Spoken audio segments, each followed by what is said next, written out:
Hey everyone, it's Graphic back with another video, and today we're going to be talking a little bit about the best mage build in New World, and this one revolves all around the firestaff and the ice gauntlet. If you take a look here, some of the different weapon perks, the ability perks, some of the different gear that we're going to be running today is for specific reasons, and we're going to talk about each of those reasons as we get through this first run in PvP. So let's go to the 3v3 arena, let's take a look, we'll do this live, we'll kind of talk about what we're doing and why we're doing it during the actual arena itself. But before that, and while we get in the queue, let's take a look at the heart rune running right now. So I like to run the stone form. I know a lot of people running detonate with the burnout. They love the idea of just exploding right in front of the other players. I love heart rune, the stone form heart rune specifically, because I'm able to flamethrower with the heart rune on at all times, right? They cannot CC me for 5 seconds. So that entire time, you're getting flamethrowered right in the face, and I'm just out damaging them while I'm healing with the stone form mending form. So if we take a look at the next thing in line, it's going to be the gear. So we've seen the gear before. Before I talk about what perks you need to make sure you have with this Ice Gauntlet Firestaff build, we are going to be running light. So that's very, very important because you're going to have overall more damage, and you're also going to be able to kite much, much better, getting much more distance on your rolls than you would in medium or even in heavy. So as we continue to load up, hopefully into this arena, hopefully they actually accept, you can see here on the bottom left, I have a Champion's Ring, which, if you guys don't know, the Champion's Amulet, the Champion's Ring are both best in slot for tons and tons of different builds. We'll talk, like I said, about all of these after this first run in Arena, but I wanted to continue to kind of mention that there's so many great builds out there that are really, really, really solid for Mage. This one's just, in my opinion, one of the strongest. So let's take a look at some of the attributes first. So if we go to the attributes, we're going to be sitting at 300 intelligence and 168 constitution. When I pop the 40 constitution food, we're going to be well over 200 constitution at 208 con. So that's going to give us this last pip, which is 10% increase to physical and elemental armor, making us much more tanky. 300 intel is pretty important just because you are going to do a lot more damage, and it's not really for this plus 10 damage on first hit on full health target. That's not really the reason that we're going for that 300 intel. So 300, 200 is the attribute side of what we're running. So before we talk about weapon mastery and the different abilities we're going, we need to pop some buffs. So if you guys don't know, in Arena, there's a certain amount of buffs you need to pop. Here we have the Honing Stone, we have the Powerful Incense. I'm not even sure if Powerful Incense does anything, but I've seen so many people take it at this point, I don't even question it. Why not use it? We can also see the Energizing Hearty Meal. We're going to take the Roasted Rabbits, which is going to give the 40 con food. The Hearty Meal, by the way, is just going to give us increased mana regen.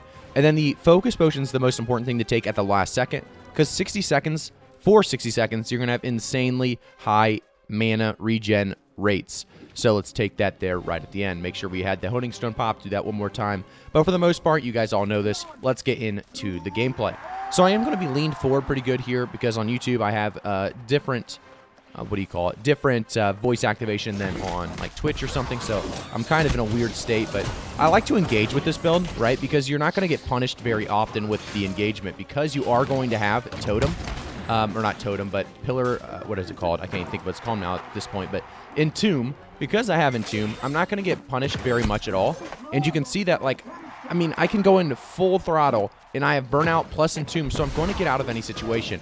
I'm going to show you the Flamethrower as well. Look how much this procs, right? We know how good Flamethrower really, really is, as he's still taking damage, 84, 92, 82, 94. You know, just constantly ticks for damage. And you can see that I didn't do that much damage there, because I'm just going to continue to bait myself as the engage, and then get out of dodge pretty much instantly by burnout if I need to, if they use their abilities on me, you know, and I get stuck maybe in the Entomb for a little bit longer because I have to wait it out. Those are things that my team can take advantage of very, very easily. So let's just pop a food here. And look, right in the beginning, Ice Tomb. We just Ice Tombed his cleave, his charge, and pretty much everything he has. At this point, he's using Relentless Rush to try to get some damage onto me. But he's doing a decent job, but I'm just able to kite it away so easily. And that's something that's so good about Mage in this specific build, because you're going to be able to play so safe, but also so aggressive in times that you need to play more aggressive for your team. If, you know, you're running with 2 bows, you need somebody to be in there taking the shots, or you're all just going to be running around with your heads cut off. So that's exactly what I'm doing. I like to pop the Oak Flesh first, and this is if I'm playing, like I said, this aggressive route to where I don't care about my damage. I'm just worried about doing, you know, making the win happen. So I go in hot every single time, and you can tell right now they're not even focusing me because they figured out that it's just not going to work out for them. So the ice spike is one of the most fun abilities to use in the game for sure. And you can see the flamethrower, like I said. You can just, sit here with the flamethrower and kill them. It's a very fun build, very easy build to use. And when you're playing good people and, playing pre-made queues that have healers and life staffs, it's going to do a lot of damage when you need to as well. So it's definitely a build that a lot of you guys should be looking out for. And you can see I almost did the most damage in the entire game when I was basically messing around and going on full engage. So just crazy, crazy stuff here. And now let's jump into the build now that we've shown you a little bit of the gameplay itself. Let's talk about some of the different abilities and weapon perks that we're going to take for sure in this build. So firestaff, ice gauntlet, you guys saw the abilities there for the most part. Going the burnout fireball plus the flamethrower. Let's go to the firestaff first just to make sure you guys see what I'm talking about. So you are going to get the fireball, you're going to get the flamethrower, you're also going to get the burnout. Very, very strong combination of 3 abilities. Really the only 3 abilities in the firestaff that are viable right now. You can definitely tune in or, tap in the pillar of fire for like the flamethrower, but in reality, the flamethrower is in a better spot right now. If we take a look at the ice gauntlet, you can see that we run the ice spike, the ice storm, and then, of course, the entomb as well. The entomb is going to keep us invulnerable from damage, and it's also going to purify us from any dots or anything that we need to get purified from. And it's a very fun build to burn out straight into them and then just entomb with an ice shower, or sorry, not ice shower, but ice storm over top of your head, damaging everybody around you. Very, very fun. So let's take a look at some of the different gear that we're running. We're running, first off, the light headwear, which is going to have resilient and healing tomb. We used a scarab on these top 2. That's why they're purple, but they're going to have exactly what I need.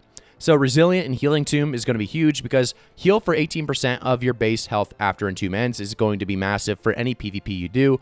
Do remember as well, every single piece of your gear that is in the head, chest, legs, gloves, and then obviously the foot as well, or the boots as well, need to have resilient on them or they are not PvP gear. Resilient is a necessary perk more than anything else on your gear, or you're just going to get one shot. So you can see here on the light chest, we also used a golden scarab. We have the resilient plus the accelerating flamethrower. We're also going to be taking damage absorption, if you guys didn't know, in a lot of these different pieces because we're typically engaging, like I said, and you're going to take a lot of damage very, very quickly if you aren't aware of all the great swords and great axes running around in OPRs, in arenas right now. You're going to take a lot of damage. Might as well run those physical resistances. I haven't died to mages much. I've always died to, bows, muskets, and anything doing physical damage. So this is a nice little piece of gear here. Prebis set, obviously, for these 2 pieces. I would love to get Shirking 4 or Freedom on these as well. Next up, we have Grasping Futility, another, in my opinion, Prebis, because I would like to, instead of Shirking Heals, get something like Shirking 4 or Freedom. Continuing on, we have the medium legs, Shirking Energy, Resilient, and Ice Refresh. This is the only really BIS piece that I would say I have, because it is definitely going to be needed to have Shirking Energy, Resilient, and you need Ice Refresh somewhere, so I really like these legs, and these are legs that I'm very happy about. So we have slash damage absorption on these. We continue down, we have the medium boots. We're going to have physical version, resilient, and refreshing ward. Very, very average boots overall. I would love to get refreshing on top of these physical versions and resilient, maybe Shirking Forward again, maybe Freedom, either one of those. Any of those would be better than this piece here, but overall, you can see there is pretty good gear across the board. This is one of my worst ones overall. It's going to give you Empowered, but Empowered's kind of useless right now. Health, which you definitely need on jewelry, and then Mana Recovery, which is really not needed at all as well. So this one, I'm going to, by the way, replace the Amulet of the Jewelry here. We're going to definitely replace this with the Champion's Amulet as soon as we get it.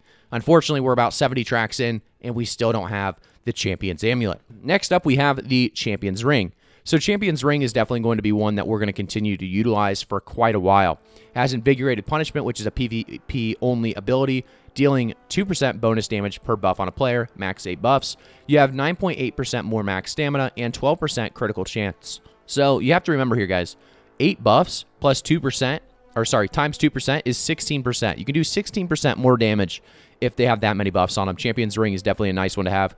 And then we have the earring giving us Nimble, Purifying Toast, and Refreshing Toast. Nimble supposedly is not working right now. If that's the case, I would definitely rather have something like Refreshing on this piece to continue the uptime on my abilities. Now we go over to the weapons. Probably the most important part of any part of this build is to try to get something close to this, the Wildfire Torch. It's going to have Enchanted, Empowering Fireball, and Keenly Empowered.